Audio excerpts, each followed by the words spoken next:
মিঠাপুকুরে mobile court পরিচালনায় এক গুড় ব্যবসায়ীর 2 লক্ষ টাকা জরিমানা। আব্দুল হালিম বিশেষ প্রতিবেদক। আইনের দ্বারা নির্ধারিত পদ্ধতিতে মোড়কীকরণ, চিহ্নিতকরণ ও লেবেলিং না করে অস্বাস্থ্যকর পরিবেশে খাদ্যদ্রব্য সংরক্ষণ ও বিক্রয়ের অপরাধে নিরাপদ খাদ্য আইন 2013 অনুসারে উপজেলার শুকুরের হাট পেট্রোল পাম্প সংলগ্ন মিল্লাত ট্রেডার্সের প্রোপাইটর মুকুল মিয়া তারাজুলের 2 লক্ষ টাকা জরিমানা করেন মিঠাপুকুর উপজেলা নির্বাহী অফিসার ও এক্সিকিউটিভ ম্যাজিস্ট্রেট বিকাশ চন্দ্র বর্মন। এ সময় উপস্থিত ছিলেন স্যানিটারি ইন্সপেক্টর, উপজেলা মাধ্যমিক শিক্ষা অফিসার ও মিঠাপুকুর থানার একটি টিম ও এ প্রতিবেদক আব্দুল হালিম। প্রত্যক্ষদর্শীরা জানান, নকল গুড় তৈরি করে নিম্নোক্ত 6টি আইটেম দিয়ে, সেগুলি হলো গুড়ের নালি, ময়দা, চিনি, রং, পিটকারি ও ছ্যাঁকারিন। শুকুরের হাট এলাকায় 6 থেকে 7 জন অসাধু ব্যবসায়ী রয়েছেন বলে নাম প্রকাশে অনিচ্ছুক ব্যক্তিগণ জানান। প্রিয়াঙ্কা মল্লিক, আলোকিত টিভি নিউজ ডেস্ক, ঢাকা।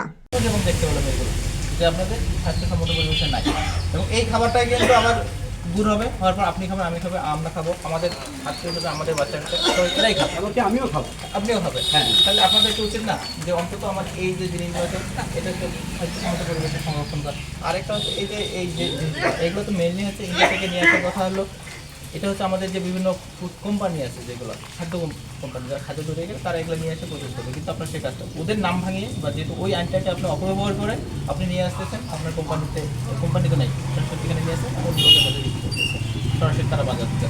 এটা তো হওয়ার কথা না। এই যে আপনার যে বলছেন বিএসটি বলছেন এই যে বিএসটি যে আপনি যে কাগজটা দিয়েছেন, রাস্তা বন্ধ, আপনি পড়াশোনা তো করতে পারেন, পড়াশোনা তো করেন।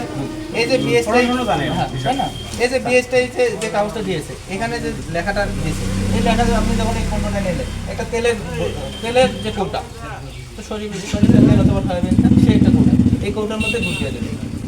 তাহলে ওই অফিসার কিভাবে কাগজ পাস করে এটা আমরা বলতে পারি। এখন আপনি ওই পণ্যই নিয়ে আসছেন না, মাঝখানে চেঞ্জ করছেন না, উনি কিভাবে দিয়েছে, এটার দায়িত্ব আমরা এখান থেকে বলতে পারি না। আমরা বলতে পারি এটা, সেটা তো স্যার আমিও বলতে পারি না। উনি নিজেই সর্বদাই গেল প্রত্যেকটা ট্রেন দেখে উনি কাগজ পাস করলো কিভাবে, এটা আপনার থেকে বড় অফিসার, ওটা তাদের বিষয়। আপনি যখন খাবার এই পণ্যটা নিয়ে আসলেন, আপনি তো দেখেছেন যে এই আমার যে গুড়ের কোটা, এটা গুড় আসছে কিনা, আমার এখানে কাগজ পাস, আমার এখানে লেখা থাকার কথা যে এটা গুড়, এটা লেখা আছে কিনা, গুড়ের গায়ে লোগো থাকা লাগবে, স্টিকার সতর্কতা করলেন, আমি মানলাম এটা গুড। এটার জন্য তো আপনার আহামরি ওই যে উনি বললেন যে ওনার চেয়ে বড় অফিসার, এটা তো হওয়ার দরকার নেই। সাধারণ জনগণ যে পড়ালেখা জানে যে